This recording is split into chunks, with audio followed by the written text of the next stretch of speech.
Je suis Clotilde Dussoulier et vous écoutez la rediffusion de l'épisode 260 de Change ma vie, l'équilibre pro-perso.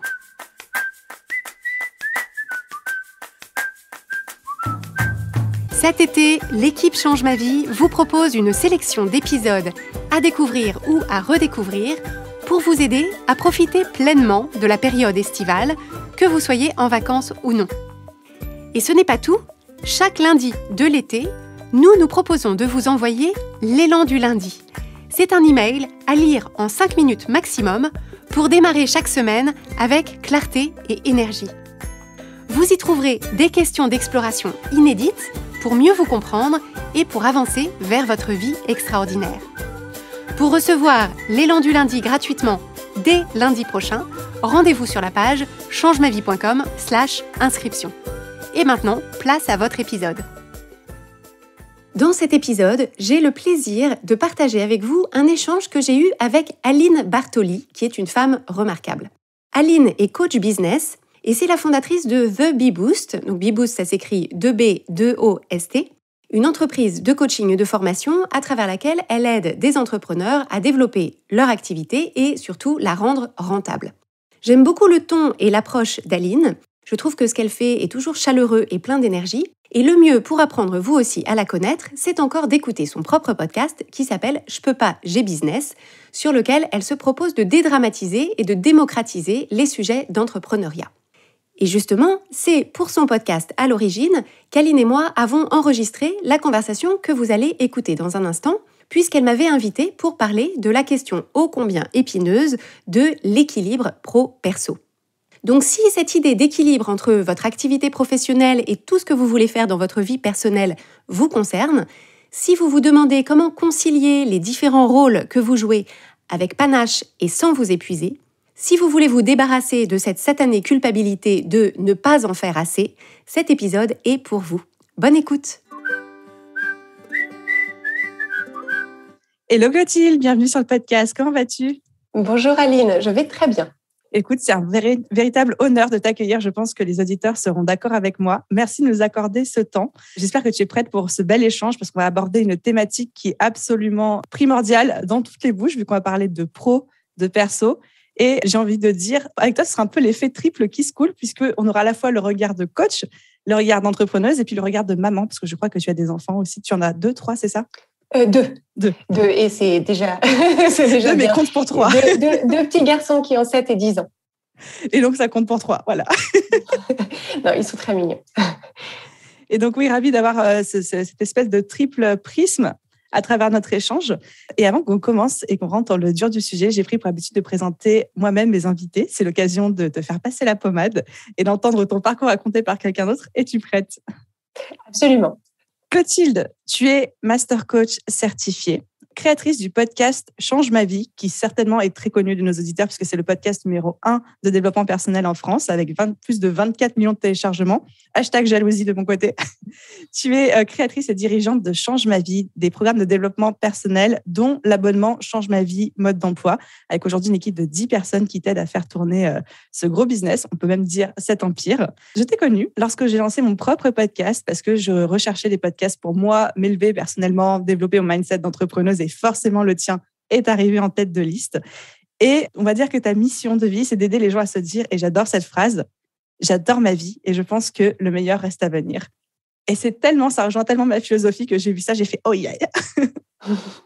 Est-ce que j'ai oublié quelque chose? Écoute, je pense que tu as donné les éléments importants et j'aime bien que tu aies parlé de cette idée de la triple casquette que je porte aujourd'hui dans cette conversation parce que ce sont 3 casquettes effectivement qui me tiennent beaucoup à cœur et donc je pense que ça va être intéressant d'apporter ces éclairages. Et je te propose d'ailleurs que si à un moment tu fais les switches entre les casquettes, que tu nous le dises oralement, comme ça les gens sauront si c'est l'entrepreneuse, la maman ou la coach qui parle et ça pourrait vraiment être intéressant d'avoir les différents points de vue au fur et à mesure de la conversation. Si ça te convient. Ça marche. On va tous finir un peu schizophrènes dans cette conversation. La première question pour toi, c'est pour revenir un petit peu aux bases. On entend beaucoup parler du fameux équilibre vie pro, vie perso. C'est un petit peu le mot à la mode qui court dans toutes les bouches. Est-ce que selon toi, c'est un mythe, une réalité? Est-ce que ça existe vraiment ou pas? Alors, je pense déjà qu'il faut s'entendre sur qu'est-ce qu'on met derrière le mot équilibre. parce que la question, c'est est-ce qu'on pense à l'équilibre comme par exemple une table qui est en équilibre sur les 4 pieds et en fait, sauf tremblement de terre, la table reste stable et équilibrée. Il me semble qu'on parle plutôt entre la vie pro et la vie perso de l'équilibre qu'on a quand on est à vélo, par exemple. C'est-à-dire que c'est un équilibre qu'il faut sans arrêt. En réalité, on se rend pas compte quand on fait du vélo, mais on est constamment en train de réajuster cet équilibre. Et puis, quand on tourne, il faut retrouver son équilibre. Et puis, quand on s'arrête, quand on redémarre, il faut à chaque fois le retrouver. Et il me semble que c'est plutôt cette notion-là d'équilibre qu'on peut avoir en tête. On pourrait aussi parler d'harmonie entre la vie pro et la vie perso. À mon sens, en tout cas, l'objectif, c'est d'aider chaque personne à trouver une façon de faire coexister ces deux pans de sa vie personnelle, c'est-à-dire qui n'est pas liée à son métier, et sa vie professionnelle, c'est-à-dire liée à sa fonction, à son métier et à l'exercice de ça. Arriver à faire en sorte que ces deux pans-là de la vie coexistent, cohabitent et puissent avoir, et on va y revenir, je crois, puissent finalement se nourrir l'une l'autre, et que l'individu, au milieu des casquettes qu'il ou elle porte, puisse en fait se sentir à sa place, équilibré, accompli et épanoui, quelles que soient les casquettes qu'il porte à un instant T. J'aime beaucoup cette notion d'harmonie et j'adore les métaphores, j'en dis tout le temps, et j'aime beaucoup cette métaphore de la table vs le vélo. Et j'ai la sensation que quand aujourd'hui on parle d'équilibre vie pro et perso, les gens parlent de la table en mode comme s'il y avait une espèce d'équilibre parfait à trouver et qu'ensuite il ne bougeait plus, il fallait plus bouger, plus respirer. Et j'avais complètement de mon côté renversé cette croyance en lisant le livre Aller à l'essentiel, The One Thing de Gary Keller, qui justement dit qu'il ne peut pas y avoir d'équilibre sans déséquilibre et que c'est un mythe de penser qu'à un moment, on arrive à une situation idéale, constante, pour le restant de notre vie. Donc, merci de l'avoir illustré avec cette métaphore. Je trouve ça hyper clair. Et du coup, si on devait rentrer un petit peu plus dans le concret de toi avec ta triple casquette, est-ce que tu peux nous parler un petit peu de ton organisation et justement de ta manière de gérer ce vélo et cette harmonie? Alors déjà, la première chose que je voudrais dire, c'est que moi, je suis venue au coaching pour m'en servir pour moi-même. Les outils de coaching, j'y suis venue parce que justement, j'avais beaucoup d'interrogations sur les différentes identités que je porte et sur le dosage de mon temps, de mon énergie et de mon temps mental entre les différents rôles que je jouais dans ma vie. Donc, avant d'avoir des enfants, c'était entre ma vie professionnelle, ma vie sociale, ma vie de couple, ma vie personnelle, culturelle, etc. Et puis, quand on rajoute des enfants dans la balance, ça l'alourdit un petit peu plus. Il y a un petit peu plus de charge et de responsabilité, beaucoup plus de joie aussi, mais néanmoins de la charge et de la responsabilité. Et donc, en fait, ce que je veux vraiment souligner, c'est que ces outils de coaching m'ont été essentiels pour justement comprendre où est-ce que je créais des équations impossibles à essayer de tout faire tout le temps, ce qui me finalement créait des situations dans lesquelles je ne faisais jamais ce que j'avais envie de faire au moment où j'avais envie de le faire. À chaque fois que je faisais quelque chose, je me disais je devrais être en train de faire autre chose. J'avais l'impression de subir. Enfin, rien n'était à sa place, rien n'était dans l'ordre. Et donc moi, ce qui a vraiment été utile pour moi, ça a été d'acquérir des outils pour déjà mieux me comprendre, c'est-à-dire mieux comprendre dans les moments où je me sentais soit débordée, soit pleine de ressentiments, avoir l'impression de subir, avoir l'impression d'être débordée, etc. Mieux comprendre déjà qu'est-ce qui se passait dans ces moments-là pour pouvoir mettre les choses à plat et commencer à me dire qu'est-ce qui, dans ma vie aujourd'hui, me convient pleinement. Je l'ai choisi, je veux le garder. Et à ce moment-là, m'assurer que dans ces moments-là, je suis présente et je suis disponible pour en profiter. Et qu'est-ce qui est à ajuster? Parce qu'en fait, quand on est dans des problématiques de débordement, où on se sent un peu coincé, on a l'impression de subir, en fait, on a tendance à jeter le bébé avec l'eau du bain et on se dit, en fait, il faudrait tout recommencer. Et donc, ça paraît insurmontable. On se dit, surtout si on a des enfants ou qu'on est en couple, on se dit, en fait, est-ce que ça veut dire qu'en fait, c'était pas ça que je voulais? Peut-être une vie familiale, ça ne me correspond pas, ce qui peut être assez angoissant. Et donc, en fait, l'idée, c'est vraiment de faire la part des choses entre ce qui va déjà bien et ce qu'on veut ajuster ou changer et dans quelle mesure. Ça m'a fait un petit tilt quand tu parlais d'équation impossible parce qu'on l'observe très souvent en coaching, aussi bien coaching de vie, coaching business, etc. Est-ce que c'est les fameux opposés irréconciliables dont on parle parfois qui font qu'en fait, on veut deux choses en même temps mais qui sont humainement pas possibles d'avoir en même temps et qu'il faut soit faire un choix, soit trancher, soit trouver une troisième voie, c'est ça? C'est ça. Alors, moi, je suis effectivement assez fan de la troisième voie. En fait, les équations impossibles, parfois, elles sont matériellement impossibles. Mais en fait, ce que je remarque le plus souvent, c'est que c'est en amont de ça, dans les standards qu'on a pour nous-mêmes, où en fait, on se propose des standards qui sont impossibles. C'est-à-dire qu'en fait, si on faisait la liste de toutes les choses qu'on pense devoir faire et à quel degré pour être une bonne personne, pour être une bonne professionnelle, une bonne compagne si on est en couple, une bonne mère si on a des enfants, etc., une bonne amie, une bonne fille, etc. En fait, tout ça mis bout à bout, en fait, ça ne tient pas dans une seule vie et ça ne tient certainement pas dans cette journée de 24 heures. Et donc, en fait, c'est ça que je vois comme une équation impossible, c'est que alors il se trouve que j'ai une formation d'ingénieur, mais si on ne commence pas par poser l'équation noir sur blanc en se disant, en clarifiant avec soi-même ce qu'on attend de nous, à quoi ressemblerait le succès, qu'est-ce qui est essentiel, qu'est-ce qui ne l'est pas, en fait, on a l'impression, on ne se rend pas compte qu'on est en train de faire un truc qui est juste matériellement et humainement impossible. C'est hyper important, merci de l'avoir rappelé. Et j'aime cette idée de plutôt que de se dire il y a deux voies impossiblement réconciliables, ou alors il faut que j'en trouve une troisième, d'abord se poser la question de c'est quoi mes standards et est-ce que je ne peux pas déjà commencer par là avant de commencer à chercher des solutions impossibles, quoi. C'est ça. Et cette recherche de l'essentiel, en fait, une fois qu'on a mis, alors sur le papier ou dans un espace de dialogue et de coaching, quels sont les standards auxquels on se tient. Alors souvent déjà on rit parce qu'en fait on se dit alors en fait ça va pas tenir et du coup on peut passer à la phase d'après qui est ok, reprenons, quel est le service minimum, qu'est-ce qui est vraiment le plus important pour moi, qu'est-ce que je n'ai pas envie de lâcher ou alors qu'est-ce qui est indispensable pour payer mon loyer. Et ensuite, on construit sur cette base. Plutôt que de partir d'un truc qui ne tient pas et d'essayer de retirer des bidules, repartons de qu'est-ce qui est vraiment essentiel. Et prendre le problème à l'envers, j'adore. Et du coup, toi, outre cette analyse de qu'est-ce qui est vraiment essentiel pour moi et partir de là, comment est-ce que tu appréhendes et comment est-ce que tu t'organises au quotidien entre ton pro, ton perso? Parce que, comme je disais dans l'introduction, aujourd'hui, tu as une équipe de 10 personnes, tu as un business qui est un petit empire ou un gros empire selon les points de vue, tu as des enfants, tu as un conjoint, comment tu fais, quoi? Alors, la première chose que je voudrais dire, c'est que... Alors déjà, il se trouve que j'ai un conjoint qui, même si ça devrait être normal en 2022, il se trouve que j'ai un conjoint qui, quoi qu'il travaille beaucoup, est très impliqué dans la vie de nos enfants, l'a toujours été dans la mesure où je lui laissais cette place, qui n'a pas toujours été évident, c'était une partie du problème que je créais pour moi-même, mais c'est un père très impliqué, c'est une personne qui fait sa part dans la maison, et ça, je veux pas le négliger, parce que c'est pas le lot de tout le monde et que voilà, comme faire changer les autres, c'est pas toujours évident. Voilà, on part pas toutes absolument égales compte tenu de la dynamique de couple dans laquelle on peut être si on élève des enfants et encore plus si on élève des enfants seuls. Donc ça déjà, je voulais le souligner. Et ensuite, moi, ce qui a été vraiment une clé importante, c'est d'être très claire avec moi-même, à la fois sur ce que j'aime, ce que je n'aime pas, ce à quoi j'aspire, ce à quoi je n'aspire pas. Donc, me défaire vraiment des choses où, en réalité, c'était des trucs que je m'obligeais un petit peu à faire. Donc, aller vraiment à l'essentiel de ce dont je veux peupler mes journées et mes semaines. Et donc, il y a tout un tas de trucs que je ne fais pas ou que je ne fais plus parce qu'en fait, ça ne fait pas partie de mes priorités ou de mes essentiels. Et l'autre élément, c'est aussi d'être réaliste sur les chapitres de vie qu'on traverse. Là, aujourd'hui, mes enfants, ils ont 7 et 10 ans. Et en fait, il y a un cap quand même à partir de 7 ans, une fois que les deux sont de l'autre côté de 7 ans, où ils gagnent en autonomie. Et donc, ce que ça signifie, c'est qu'ils sont beaucoup moins demandeurs, pas beaucoup moins, mais moins demandeurs de mon attention. Et donc, je remarque que, par exemple, j'ai pu renouer avec une certaine vie sociale. Alors, bon, il y a eu le Covid entre les deux. Donc, voilà. Mais quand ils étaient petits, en réalité, je m'apercevais que mes amitiés, je les ai beaucoup moins cultivées. J'ai beaucoup moins appelé ma mère, j'ai beaucoup moins appelé ma sœur.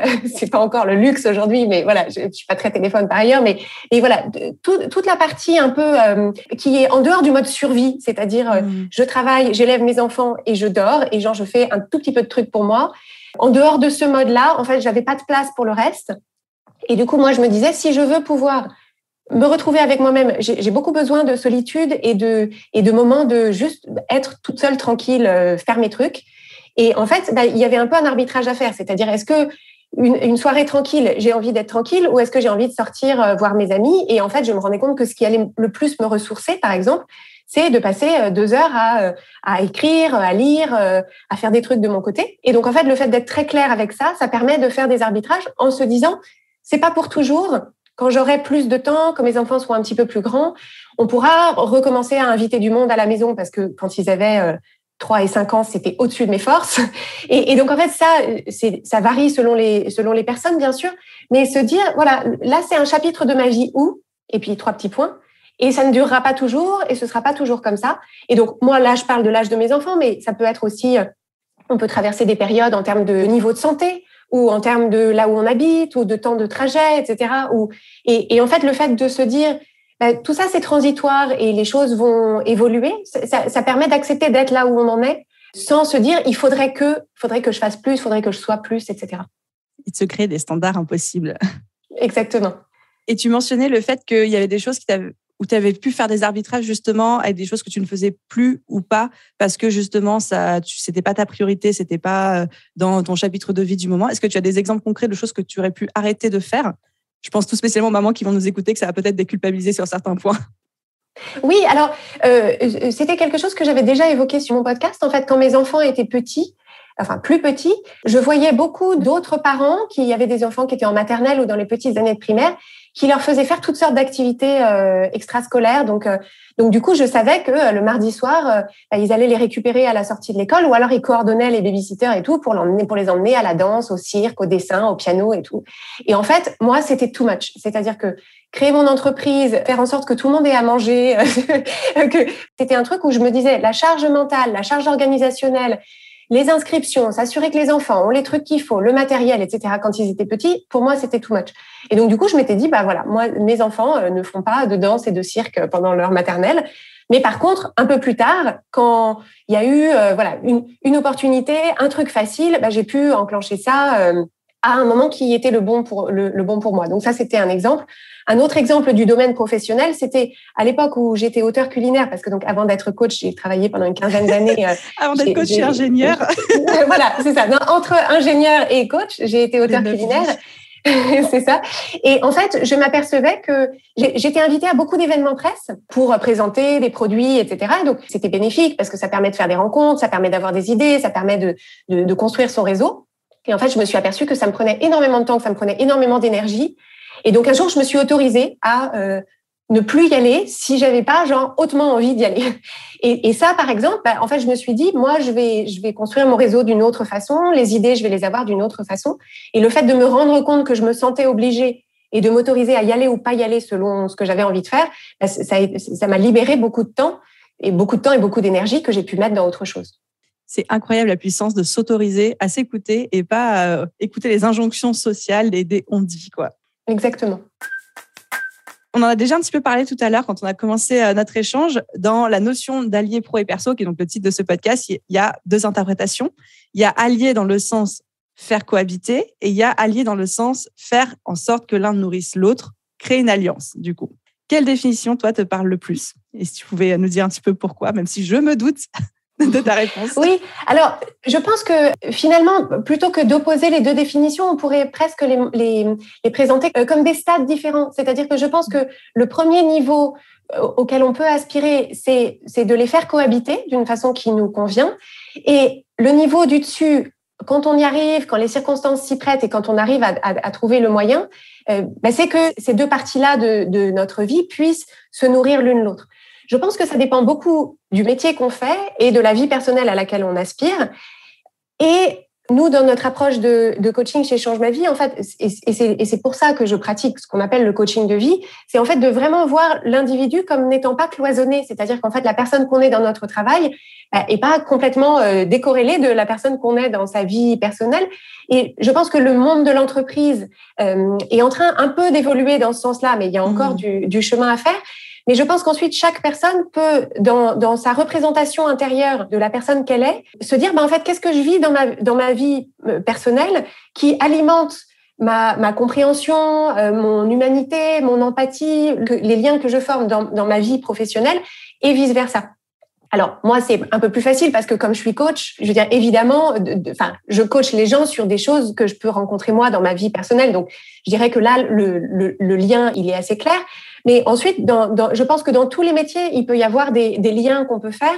Et je pense que chaque personne, par rapport à ses circonstances personnelles, si elle peut arriver à trouver des ponts, ne serait-ce que dans le fait que moi, ce que je vois beaucoup dans l'éducation que je donne à mes enfants, c'est que ça me tient énormément à cœur de leur montrer que le travail, c'est pas le truc qu'on fait en attendant de vivre le week-end. Et donc, en fait, je veux leur présenter, alors d'autant plus parce que je suis une femme et que je suis profondément féministe, je veux leur montrer aussi que le travail, ça peut être une source d'épanouissement, que le travail n'est pas quelque chose qui s'oppose à la vie personnelle. Et donc, en fait, avec mon mari, on parle beaucoup de nos métiers respectifs et nos enfants sont témoins de ça. Ils posent des questions. Voilà, on les inclut vraiment là-dedans. Là où finalement, moi, quand j'étais petite, mes parents, je comprenais pas hyper bien ce qu'ils faisaient. Je comprenais pas bien quels étaient les enjeux. Je savais pas très bien ce qu'ils traversaient dans leur vie professionnelle. Et moi, j'ai envie de présenter à mes enfants une vision un peu plus décloisonnée. D'autant que pour moi, mon travail et mon métier, c'est vraiment quelque chose d'hyper central dans mon identité. Donc, je veux qu'ils la connaissent.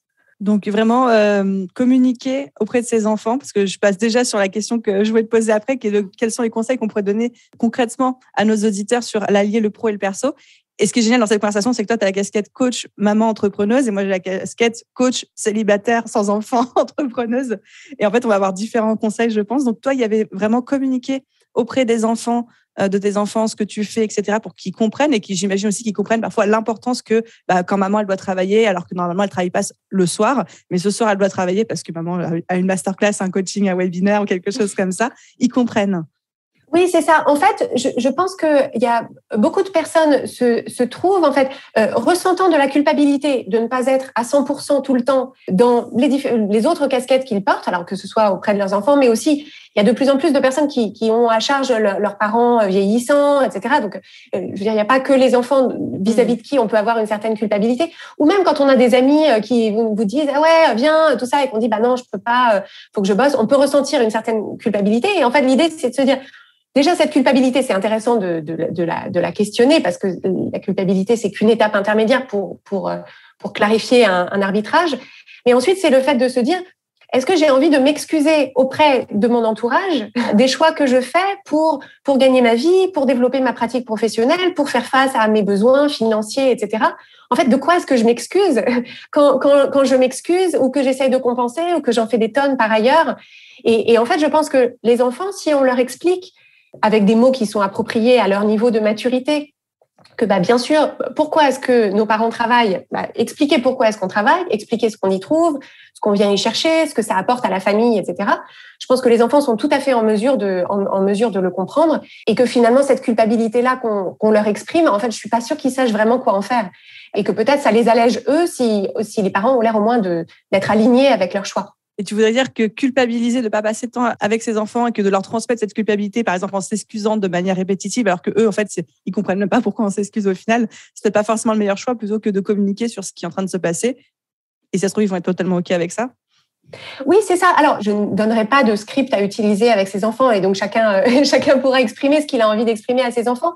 C'est simplement que je pense que si tous les soirs, en rentrant, on se retrouve à dire la même chose, je suis désolée, j'ai raté le dîner, je voulais être là, j'ai pas pu être là, excuse-moi, etc.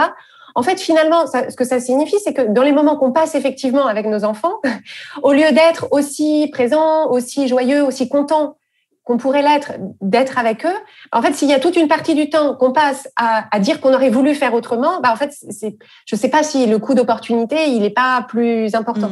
Et donc, peut-être expliquer clairement, et on peut le dire, voilà, idéalement, j'aimerais rentrer plus tôt pour passer plus de temps avec toi. En ce moment, ce n'est pas possible parce que je le regrette et maintenant que je suis là, quel tour de Lego va être la plus haute ou que sais-je.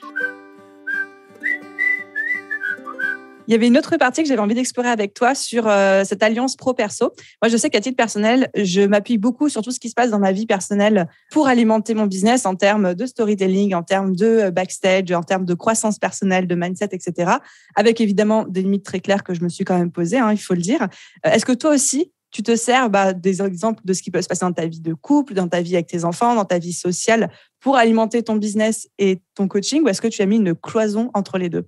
Alors, dans la partie observation des mécanismes de fonctionnement, des questionnements, etc., je puise énormément dans les explorations que je fais et l'observation que je fais de mes propres modes de fonctionnement pour inspirer notamment les épisodes du podcast. Souvent, c'est des choses sur lesquelles j'ai moi-même avancé et évolué. Et donc, j'ai des enseignements qui me viennent, que je partage sur le podcast. Ce qui nourrit aussi beaucoup notre approche, c'est le travail qu'on fait avec les membres de notre programme de coaching. Parce qu'en fait, j'ai conscience que moi, je suis un individu. Donc, il y a des phénomènes et des mécanismes qui m'apparaissent comme assez universels. Néanmoins, j'ai un profil de fonctionnement qui n'est pas celui de tout le monde. Par exemple, moi, j'ai plutôt un biais pour l'action. alors qu'il y a des personnes qui ont plutôt un biais vers l'hésitation ou le doute et la peur de se lancer. Donc, si je n'apportais des éclairages que pour les gens qui ont tendance à trop faire, là, je raterais l'opportunité d'aider les gens qui ont tendance à avoir du mal à se lancer, par exemple. Donc je réfléchis beaucoup à ces typologies de fonctionnement pour m'assurer que j'apporte toujours des éclairages qui sont complémentaires. Et en fait, on a aussi beaucoup d'échanges en équipe, et c'est là aussi un des bénéfices d'avoir une équipe de coachs, c'est que je trouve que je travaille que à ce jour avec des coachs qui sont des femmes, donc elles sont toutes dans des situations personnelles, des moments de leur vie qui sont différents, et donc ça permet justement d'apporter des regards et des points de référence qui sont inspirés par ce qu'elles-mêmes peuvent rencontrer dans leur propre vie. Quels sont les 3 conseils que tu donnes le plus souvent en tant que coach à tes clients? J'imagine à quel point tu dois en avoir aussi qui arrivent avec cette problématique de je me sens débordée, épuisée, l'allier le pro-perso, l'organisation, la productivité. Ouais. Alors, un premier conseil et une première finalement direction d'exploration, c'est d'observer où est-ce qu'on s'en remet à l'extérieur pour nous dire si ce qu'on fait, c'est bien ou pas bien.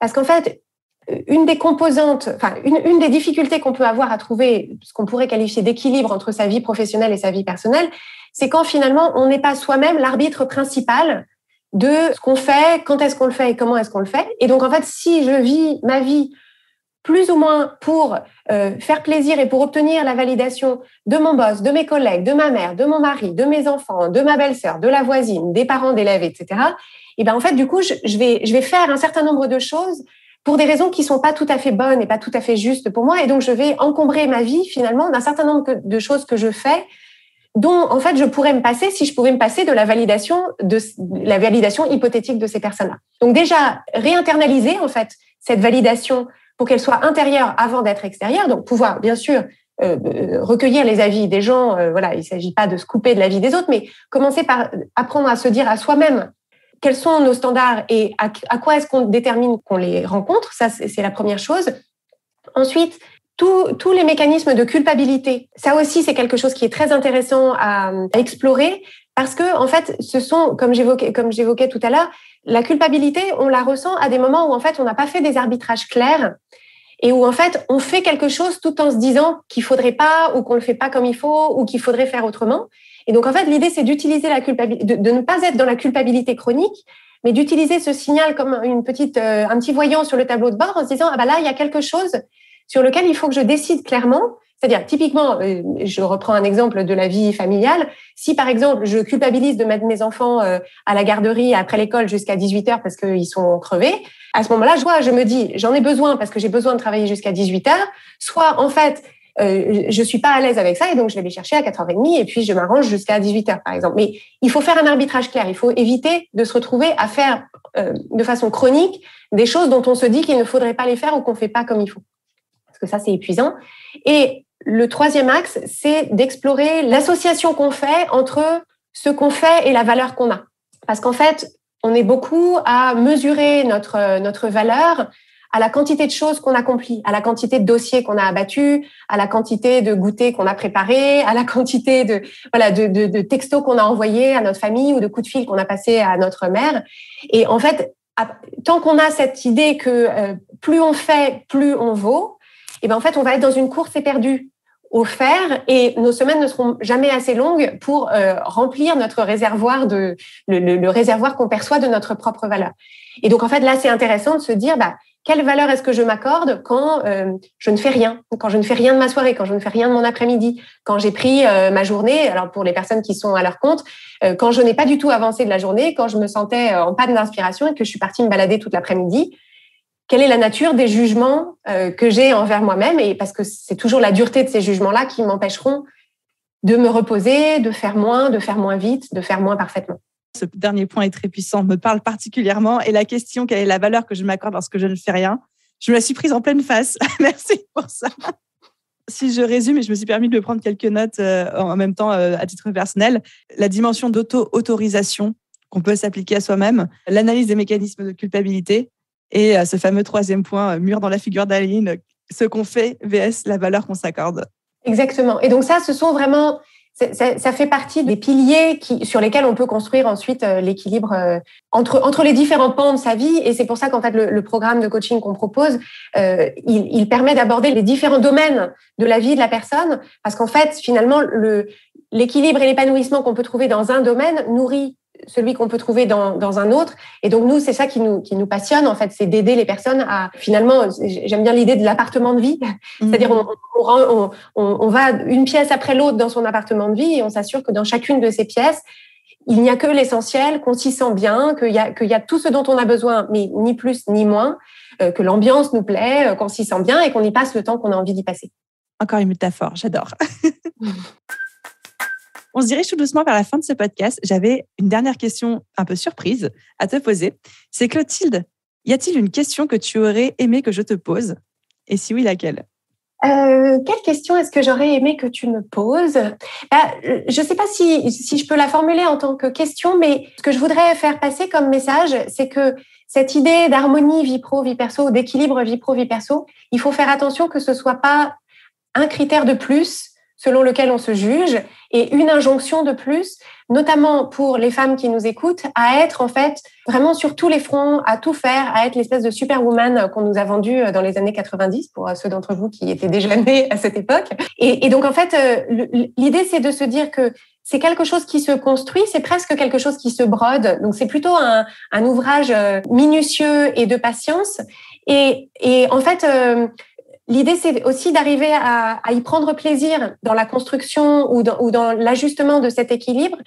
Et la raison pour laquelle, pour moi, l'angle qui permet d'y prendre plaisir, c'est qu'en fait, on ne peut pas trouver cet équilibre sans passer par une meilleure connaissance de soi, une écoute de soi plus fine, une connexion à soi plus fine et aussi une plus grande disponibilité, une plus grande écoute des autres. Et donc, en fait, l'idée, c'est vraiment de se dire cet équilibre on peut être en recherche de cet équilibre, mais l'idée, c'est de ne pas retenir sa respiration en attendant qu'on l'ait trouvé. C'est de se dire, en fait, chaque jour, les questions que je me pose, les choses que j'essaye, les réflexions que je mène, en fait, c'est un pas de plus vers moi et aussi vers cet équilibre. Mais donc, ça permet de normaliser le fait de ne pas y être déjà, parce qu'en fait, il n'y a pas de ligne d'arrivée. Ce sera toujours, voilà, c'est une direction qu'on essaye de donner à ces journées et à ces semaines. Et à partir du moment où on avance dans cette direction, on peut s'en féliciter. Merci de l'avoir souligné. Effectivement, je suis 100% d'accord avec toi. Je ne pense pas que quelqu'un pourrait dire « Ah non, je ne suis pas d'accord. Pour moi, c'est une injonction. Ça doit rester une injonction. Je veux le constater comme tel. » Merci vraiment pour ce partage.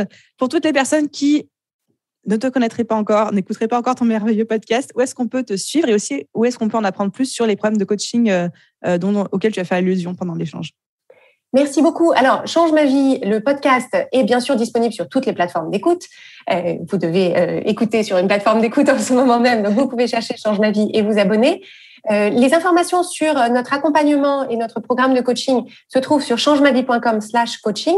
Et ce que je voulais souligner, c'est que si le programme vous intéresse et que vous voulez vous inscrire sur la liste d'attente pour être notifié au moment des ouvertures des inscriptions, on vous enverra un contenu qu'on a préparé qui s'appelle 20 pensées puissantes pour créer la confiance et l'élan dans tous vos projets. Et donc, ce sont 20 pensées qui permettent de créer de l'élan et de la confiance et avec à chaque fois la façon de se l'approprier. Et donc, c'est sur changemavie.com/coaching. Et on est également sur Instagram, @oui-change-ma-vie si vous êtes sur Instagram. Eh bien, je mettrai tous les liens en description, y compris celui de la liste d'attente avec le petit bonus dont tu nous as parlé. Clotilde, un immense merci pour ton temps, pour toute la valeur ajoutée que tu as apportée. Je pense que tu vas déculpabiliser énormément de personnes dans l'audience, moi y compris. Donc, vraiment un grand merci pour ça. Merci beaucoup, Aline. Merci pour ton énergie. Et ce que je voulais souligner pour celles et ceux qui nous écoutent, c'est l'immense professionnalisme de tout le processus en amont pour l'organisation de l'interview, etc., qui, je pense, rejaillit de façon très positive sur le sérieux avec lequel tu crées ces contenus et tu animes ce podcast. C'est vraiment un plaisir de collaborer dans ces conditions. J'apprécie personnellement beaucoup. Eh ben, je te remercie. C'est un très beau compliment que tu me fais. Non, parce que en fait, la raison pour laquelle je précise ça, c'est que tu as une énergie très chaleureuse. Je trouve que ta façon de parler est très vivante. Et donc, je ne sais pas si les gens se rendent compte que c'est aussi compatible avec le fait d'avoir des choses qui sont structurées, qui sont cadrées, qui sont très claires, une communication très claire. Et donc, je voulais te complimenter là-dessus. Eh bien, j'espère que les auditeurs l'auront entendu. Vous entendez, hein, elle m'a complimenté. Merci beaucoup, Aline. Merci à toi, à très vite. J'espère que vous avez apprécié cet échange et les éclairages qu'Aline et moi avons pu apporter sur l'harmonie qu'on peut trouver entre la sphère personnelle et la sphère professionnelle. Si cet épisode vous a plu, je vous propose de faire tout de suite une capture d'écran sur votre application de podcast et de l'envoyer à vos amis qui se poseraient eux aussi des questions sur le sujet. Vous pourrez débriefer avec eux après.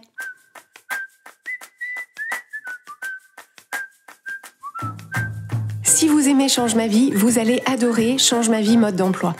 Change ma vie mode d'emploi, c'est le programme de coaching qui va vous donner des ailes pour atteindre tous vos objectifs de vie. Grâce à notre méthodologie unique, nous allons vous guider pas à pas pour développer la vision riche et vivante de ce que vous voulez. Nous allons vous aider à trouver la clarté sur la façon la plus simple et la plus directe de l'obtenir et nous allons vous apprendre à soutenir votre élan tout du long en surmontant les obstacles avec confiance pour vous sentir avancer tous les jours vers la vie à laquelle vous aspirez. Si vous écoutez Change ma vie, c'est que vous savez que vous avez une vie extraordinaire à vivre. Une vie qui a du sens et un impact, et c'est notre mission et notre passion de vous y aider.